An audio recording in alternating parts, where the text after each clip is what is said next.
With your Giants insider from Mobile, Alabama at the Senior Bowl, I am John Schmeelk, joined by my good buddy Matt Miller. He's from thedraftscout.com. Matt, how are you? It's good to see you, man. We're back in person here in Mobile, which is fantastic. How you been, and what do you think of this class? No, I've been great. It's great to be back with you guys. Great to be back in Mobile, Alabama, with practices happening behind us. You know, being out on the road for the first time in 2 years because of COVID, being able to see these players in practice. So that's a huge part of what I'm trying to do this week, is see these guys in person, where I haven't seen these quarterbacks throw before. And that's a huge part of the process, you know.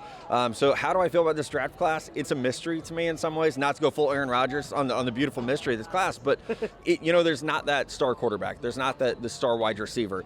It's a draft that's really deep in the trenches, which Giants fans should be pretty excited about with those two early picks. But it's an intriguing class that I think we're all still trying to figure out like where the star power is, but it does look to be a very deep class overall. Yeah, I want to dip into the Senior Bowl specifically, but you mentioned the star power. Giant fans are all excited. 2 top 10 picks, 5 and 7.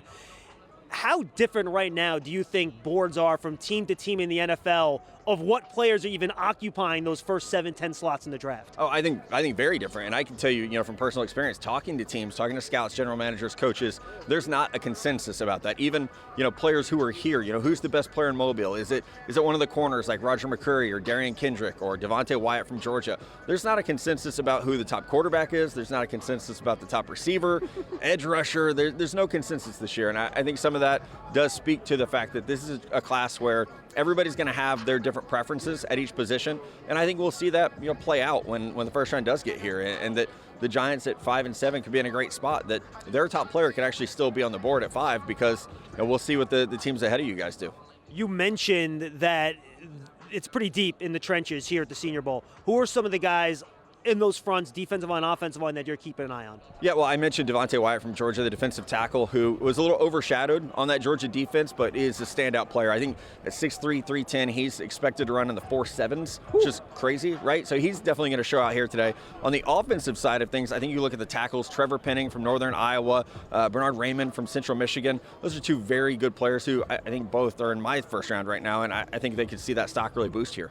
Zion Johnson, I thought, was really solid in that first practice today, too. Absolutely. The interior guys, it's like every year we find that one who just dominates, in those phone booth drills. Zion Johnson from Boston College, whether he's playing guard or center, I think he had a really good first day. Now, obviously, the Giants, who knows if they're going to be interested or not, but quarterback class is always the headliner, and pretty much everyone except for Matt Corral is here, right? So how do you think these quarterbacks are going to play out? Who is the best chance of being that guy that's the kingmaker this year?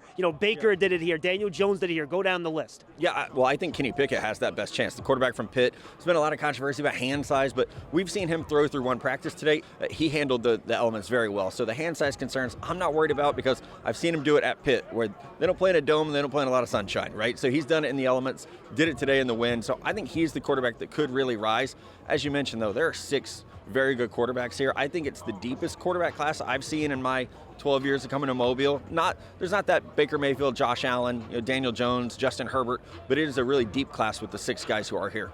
Finally, this is a great place for small school guys to show out, right? Who are some of the guys that maybe fans don't know their names now, but day 2 of the draft, if they do well here, they might? Yeah, my favorite, I guess small school guys, Christian Watson, the wide receiver from North Dakota State. He has size, speed, very good high pointing the ball. And I thought his first practice was very impressive so far today. So a lot of times it is going to be a skill player that kind of stands out and pops. And so far, I've mostly focused on the quarterbacks, but it was impossible not to see him having a good practice. Matt, best of luck. Tell the folks where they can find all your stuff. Yeah, you can find it at thedraftscout.com or follow me on Twitter at NFL Draft Scout. It's definitely worth your time, folks. Great content. We thank Matt for joining us. We'll see you next time, everybody.